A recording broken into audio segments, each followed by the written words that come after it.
you are being lied to. With 2025, there's a lot of optimism, and 2025 is your year, and 2025 is going to be so great. In all reality, if you're really going to want to be to the place that you want to be, 2025 might suck. There's two types of people that are saying 2025 is going to be great. Types of people that are already where you want to be, and they've already went through the grind. And the other person that is just living day by day, and they're not working on anything great. They're just enjoying life, which nothing wrong with that. If you want to be that, that's fine. But they're probably average, which is, it's not a bad thing to say. It's just the truth, right? So if you really, really want to make the most of 2025, it's probably going to suck, which is okay. It's fine. And it's going to suck in a good way. And you're like, oh, how's it going to suck in a good way? I'll tell you how it's going to suck in a good way. You're going to buckle down. You're going to zone in. You're going to focus. You're going to get to work. And you're going to achieve stuff that you haven't achieved in any other year of your life. Your life is going to change drastically because of the hard work you put in now. Because of the hard work you put in a week, in a month, and over the entire year. I'll tell you a story. When I was a junior in high school, I decided to devote all of my being to wrestling. Now, I'd already been wrestling year round, and I thought I was doing all the right things, and I wasn't. It got put in front of my face. I was not doing what I needed to do to get to where I needed to be. I wanted to become a Division I wrestler. I didn't even place in state my junior year. And I totally made me reconsider everything. So I went back to the drawing board and I was like, what do I got to do?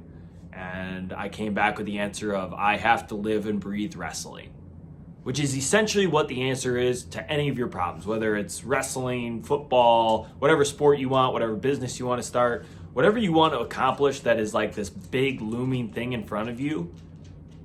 You just need to devote yourself to it. And it sucks. It kind of sucks, but it's also kind of great because it's what you want to do. That's why it's important to pick something that you want, right? Pick something that you're passionate about, that you love to do. And yeah, there's going to be parts of it that suck, but at the same time, you're doing what you want to do, so it doesn't suck, if that makes sense. And so I devoted everything I had into wrestling. And essentially, I would wake up, I would go to school because I was still in high school. And then after school, I would run home, grab something to eat really quick, and then just head to AWA, where I was training, Aspen Wrestling Academy in Wisconsin. Best club in the country, by the way. And I would help with the youth practice. I would go to the high school practice. I was doing private lessons at the time. And basically every single night just consisted of going to AWA and helping there or wrestling there, one of the two. And it got me a lot better. And the nights that I wasn't doing that, I had made a goal for myself that I needed to watch at minimum one wrestling match every single day. Otherwise, I wasn't doing what I was needed to do. And so that got me a lot better too. So if I wasn't at AWA, I was still watching wrestling or still doing something for wrestling. I was also doing some mindset training for wrestling. So it was like my life consisted of wrestling. And now that doesn't mean I didn't hang out with friends and stuff like that at school and everything like that. But honestly, outside of school, it was just focused. And some may say, oh, well, that's a boring life. Yeah, kind of was. I would wake up every single day and I knew what I was getting into. And honestly, I did the same thing in college. I woke up, I did whatever schoolwork I needed to do, but everything was zoned around wrestling. I would go to practice in the morning, I would go to rehab after practice, I would do my schoolwork whenever I needed to, and I would lift. And that was it. And I'll be honest, I did not have a social life. I got good grades because they're important, but I didn't give that much effort into academics because wrestling was what was important to me. And so it's like, if you want to achieve something, you got to be different than the people around you. If you want to do something great, you can't be following the average person, right? You got to go where no one else is, and it might be lonely, and it might be scary, and you're going to get talked crap about, but honestly, them. Because they're not going to get what you get. And later down the line, it's going to pay off. I promise. No one ever regretted the work that they did to get to where they are. Even if they didn't get their goals. Trust me, I basically haven't achieved any of my goals in wrestling outside of becoming a Division I wrestler and coaching wrestling now. Those are the only two goals that I achieved. And in my mind, like, one, the coaching wrestling thing, while I'm happy I do it and stuff like that and I love it, right? If I just continued wrestling, I would end up there, right? It's not that like you just continue doing it and pretty soon you're going to be in a coaching position one way or another. Now, I am really, really happy with the coaching position I'm in, and I think it is due to my hard work. But like I would have probably got there anyways. And the Division I wrestler thing, yeah, I put a lot of time and hard work into that, and I am proud of that. But at the same time, that wasn't my goal anyways. My goal was to become a national champ. And so it was like, but I don't regret any of the work that I put in.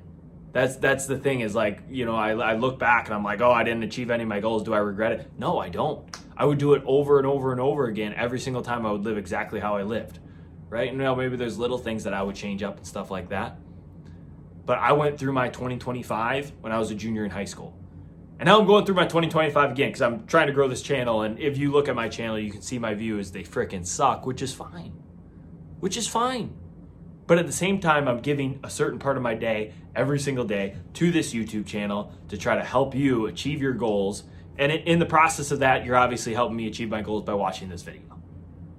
But I at the same time, if this channel only helps one person this entire year, I'm fine with it. Because this is what I want to do. I want to sit here and talk to this camera to help one person. And if I help two people, that's great. But if I just help one person, if one person's listening to this message and they're like, this guy's right, I'm gonna lock in. That's all I want. That's all I want. And if the next one person watches the next video and gets something out of it, that's all I want. And so it's like, when you're doing something that you really, really love and you want to do, it's easy to lock in.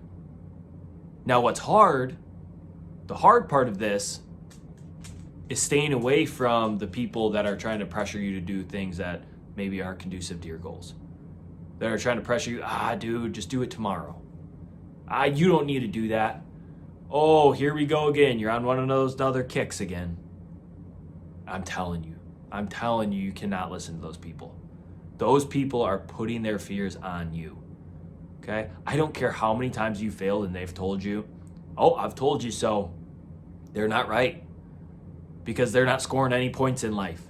The only way you score a point in life is if you help someone do something great or you do something great. You don't score any points in life for being right, especially when it's being right about someone failing. You're just a piece of shit at that point if you say I told you so. And if you have friends like that, if you have family members like that, leave them in the dust. Stop talking to them. And if you're like, oh, you know, they're my best friend or they've been my friend, fine. Get them on the same bus that you're on then. Tell them to shut up and find something that they love and keep going. Or you can't take their opinion. You can be friends with them, but you can't take their opinion seriously.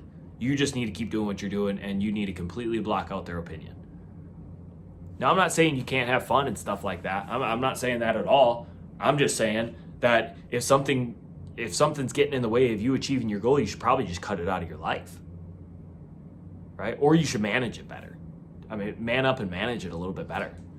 And so, I don't know where I'm going. I kind of ranted. I have no notes for this video whatsoever. The only thing I had was I have two titles in mind, and I guess you'll see which one I use. But one of them's, I hope your 2025 sucks, that I actually stole off of James Smith's YouTube. So if you want to watch his YouTube videos, I mean, they're freaking awesome. That's where I kind of get my inspiration for this channel a little bit, because that dude's a savage. And I kind of want to be a savage on YouTube. So it's like, watch his videos. And the other one is, unfortunately, people aren't going to like this, but it's your social norms. And it's just like, be yourself, do what you love, be passionate about it, put in the work, put your head down. Alex Hormozy talks about watching a lot of him lately. Because I'm just like, oh man, this life is more than just sit down and work. This life is way more than that. Because like, even though this is work, right, it doesn't feel like work because it's what I want to do. It's what I love. I want to help people. And so it's like, I'm watching a lot of Alex Hormozy because that dude's a freaking savage as well. And he says there's a lonely point in everyone's life that is successful. And it's going to feel like you're all alone on this path. And you just got to keep pushing through it. And then when you get to the top, it's not going to be lonely, but at the same time, you're going to be able to look back at those people that oh, you're going to fail. Oh, don't do that. Oh, here we go again. And you're going to be able to tell them like, F you, buddy, you know? And not that you should, but like at the same time, you're going to be able to tell like, hey, he was here for me. He wasn't here for me. And you're going to be able to see your real friends.